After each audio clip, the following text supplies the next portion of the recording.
हरे कृष्णा। तो आज के इस वीडियो में हम आपको बताने वाले हैं कि तुलसी महारानी की केयर कैसे करना, इसका महत्व क्या है। क्योंकि जैसा कि भारत है तो यहाँ पर सनातन धर्म में हर घर में तुलसी महारानी पाई जाती हैं। तो तुलसी महारानी का महत्व क्या है और इसकी हम केयर कैसे कर सकते हैं, तो इसके बारे में हम एक छोटा सा प्रयास किया है ताकि आपके घर में तुलसी है उसकी ग्रोथ अच्छी हो और इसके महत्व क्या है उसके बारे में चर्चा करेंगे। तो पहला साइंटिफिकली हम देखेंगे कि क्या महत्व है इसका।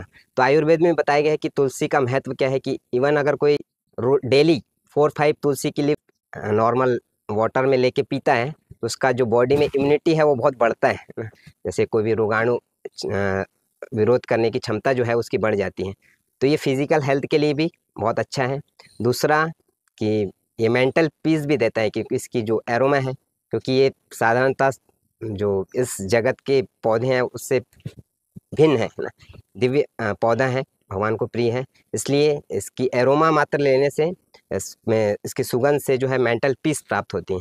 और साथ में इसका आध्यात्मिक लाभ तो है ही कि इससे भगवान कृष्ण की प्रेयसी है, तो इससे हम भगवान कृष्ण की जो सेवा करते हैं तो वो तुलसी महारानी बहुत प्रसन्न होती है, सेवा हमारी भक्ति जो है भगवान कृष्ण के प्रति बढ़ती है। तो ये स्पिरिचुअल इसका सिग्निफिकेंस है।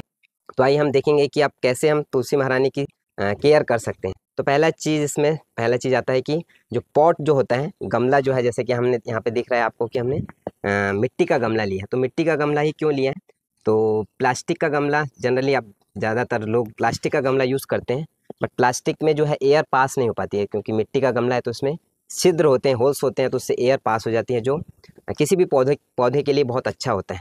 तो पहला चॉइस है कि आपको जो गमला यूज़ करना है वो मिट्टी का यूज़ करना है, बेस्ट है। फिर उसके बाद में तुलसी महारानी क्योंकि बहुत सेंसिटिव है तो इसके लिए लाइट भी बहुत महत्वपूर्ण है ना, कि कैसी लाइट। ज़्यादा आप लाइट में भी रखेंगे तब भी इसके लिए हानिकारक है, कम लाइट होगा तब भी इसके लिए हानिकारक है। तो जनरली हम मॉर्निंग 8 to 10 वाली जो लाइट होती है वो तुलसी के लिए बहुत ग्रोथ के लिए बहुत अच्छी होती है। और शाम को 4-5 बजे से शाम को 6 बजे तक आप इसको लाइट में रख सकते हैं। और जैसे कि यहाँ पे आप देख सकते हैं ग्रीन मैट यूज़ कर सकते हैं। अगर बहुत ज़्यादा लाइट आ रहा है तो उसके ऊपर ग्रीन मैट डाल सकते हैं हम लोग, बट इसको एक्सेस धूप में नहीं रखना है, उससे ये उसके लिए हानिकारक है। और नाइट में आप इसको ज़रूर जो मून लाइट है इसके लिए पौधों के लिए बहुत अच्छा होता है। तो ये पौधे जो हैं जनरली जो मून लाइट जहाँ पे होता है, जहाँ पे मून का प्रकाश नाइट में आ रहा है वहाँ पे रखेंगे तो इसकी ग्रोथ बहुत अच्छी होती है। तो ये तो लाइट हो गया। फिर थर्ड चीज़ है इसके लिए वाटर। तो वाटर का कंटेंट ना तो एक्सेस ना ही बहुत कम होना चाहिए। तो इसके लिए हम जनरली जैसे बहुत ज़्यादा धूप होती है तो हम 2 टाइम में वाटरिंग करते हैं तुलसी महारानी को, एक मॉर्निंग में एक इवनिंग में। और इसके लिए हम जनरली इस प्रकार का एक आपके स्प्रे होगा, तो हम इस प्रकार से पोर करते हैं ताकि जो है इसमें एक जगह पे गड्ढा ना हो, क्योंकि ये हम किसी चीज़ से डालते हैं तो उसकी जड़ों को नुकसान होता है। तो इस प्रकार से स्प्रे डालने से तुलसी महारानी को जो है वो नुकसान नहीं होता है। और इस प्रकार से इसमें सिंचाई भी कर सकते हैं, नहला भी सकते हैं। तो ये पत्ते में जो भी गंदगी रहती है, जो कीड़े रहते हैं वो उससे भाग जाते हैं। तो ये वाटरिंग हो गया कि सुबह शाम आपको वाटरिंग देना है, और एक्सेस भी नहीं होना चाहिए, क्योंकि एक्सेस पानी से तुलसी महारानी की जो जड़ें हैं वो ख़राब हो जाती हैं। तो वाटर का भी बहुत ध्यान रखना है कि ज़्यादा कम ना हो ना ज़्यादा भी ना हो। तो ये तीसरी चीज़ थी। और फोर्थ चीज़ आती है कि फिर तुलसी महारानी है तो उसकी ग्रोथ के लिए हम क्या कर सकते हैं। तो फर्टिलाइज़र्स यूज़ करना होता है, तो कौन से फर्टिलाइज़र यूज़ करना चाहिए कि जो मार्केट में आते हैं वो यूज़ करें। तो ये तुलसी महारानी क्योंकि दिव्य पौधा है, भगवान को प्रिय है, तो हम इसके लिए नेचुरल चीज़ें यूज़ करते हैं ना। तो मेरे पास 4 चीज़ें हैं, तो चारों में से आपके घर में जो अवेलेबल हैं वो यूज़ कर सकते हैं। तो पहले मेरे पास में है कि ये साधारण सी मिट्टी है। तो ये मैंने मिट्टी जो है बरगद का जो पेड़ है उसके नीचे की मिट्टी है, पीपल के वृक्ष है उसके नीचे की मिट्टी है, तो काफ़ी उपजाऊ होती है ना, तो इसका यूज़ कर सकते हैं आप।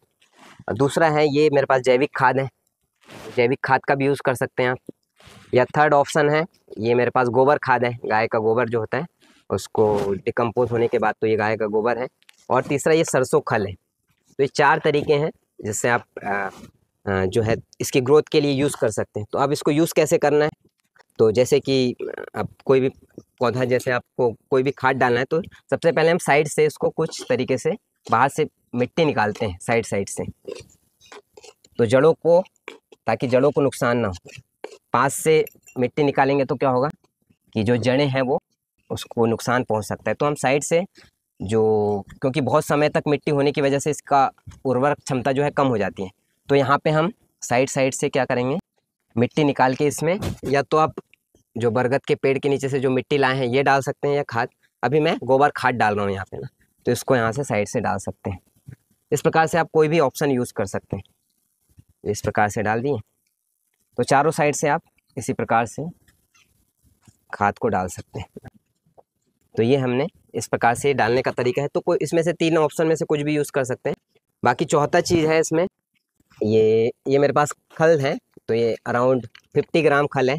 तो मैंने इसको 500 ml वाटर है, तो इसको 2-3 घंटे पहले डाल दिया था, तो ये इस प्रकार से घुल गया है इसमें। तो अब इसको कैसे डालना है, तो इसको आप लगभग आधा लीटर पानी ले लीजिए, इसमें इसका 2 चम्मच जो खल का पानी है वो इसमें डालना है इस तरीके से।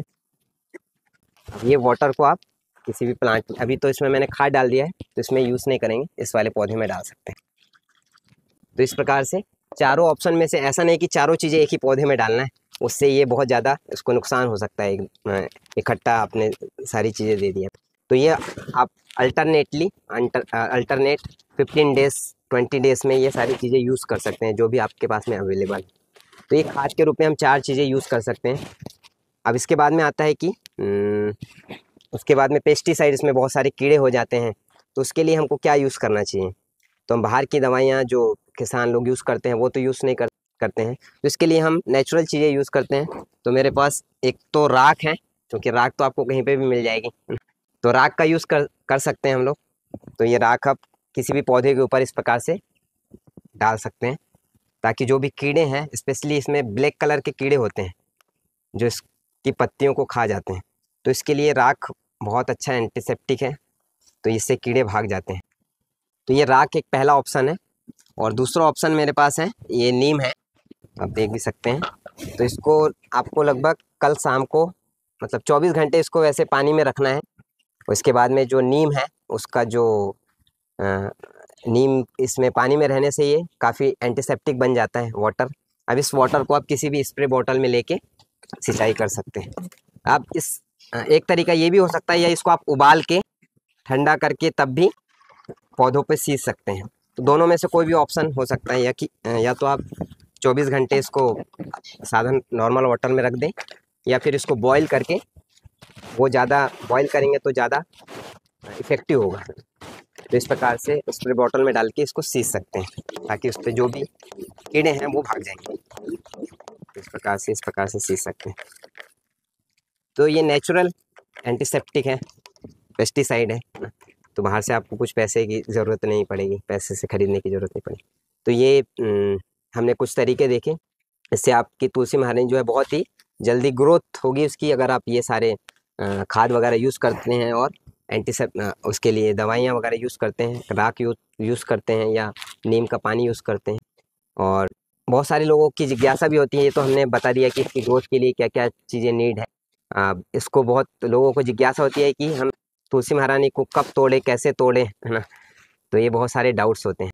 तो तुलसी महारानी को वैसे तो जो तुलसी महारानी है ये भगवान कृष्ण और उनके जो भी अवतार होते हैं ना, कृष्ण हो गए, भगवान राम हो गए, विष्णु हो गए, तो इन्हीं को अर्पित की जाती है ना, और किसी को अर्पित नहीं की जाती। भगवान कृष्ण को ये जब भी भोग लगाया जाता है तो उसमें लड्डू गोपाल जी हैं, तो उनको भोग के ऊपर ये तुलसी जी को रख के भोग लगाया जाता है। तो इसको कब तोड़ना चाहिए, कब नहीं तोड़ना चाहिए, तो पद्म पुराण, स्कंद पुराण और जो हमारे सनातन गोस्वामी ने हरि भक्ति विलास एक बुक लिखी है, तो उसमें बताए गए हैं, एक तो नाइट के समय इनको छेड़छाड़ नहीं करना है, जब संध्या हो जाती है 5-6 बजे के बाद, तो नाइट में कभी भी तुलसी को आपको छेड़ना नहीं है, उसको कभी तोड़ना नहीं है।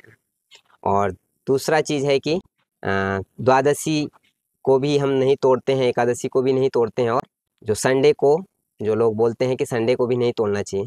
तो ये 4 चीज़ें बताते हैं कि नाइट में नहीं होना चाहिए, एकादशी के दिन, द्वादशी के दिन और संडे को नहीं तोड़ना चाहिए। क्यों नहीं तोड़ना चाहिए, क्योंकि उसमें बताया गया है कि उस दिन जो ये रेस्ट टाइम है उनका तो रेस्ट टाइम है तुलसी महारानी का, तो उनको डिस्टर्ब नहीं करना चाहिए। स्पेशली द्वादशी है, तो एकादशी का व्रत करती है तुलसी महारानी तो काफ़ी वीक हो जाती हैं, तो द्वादशी के दिन उनको हम कष्ट नहीं पहुंचाते हैं।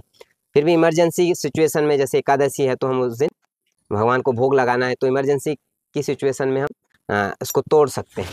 बट शास्त्रों में बताया गया है कि आपको संडे हो या एकादशी हो या द्वादशी हो या फिर नाइट हो, उसमें तुलसी महारानी को कभी तोड़ना नहीं चाहिए।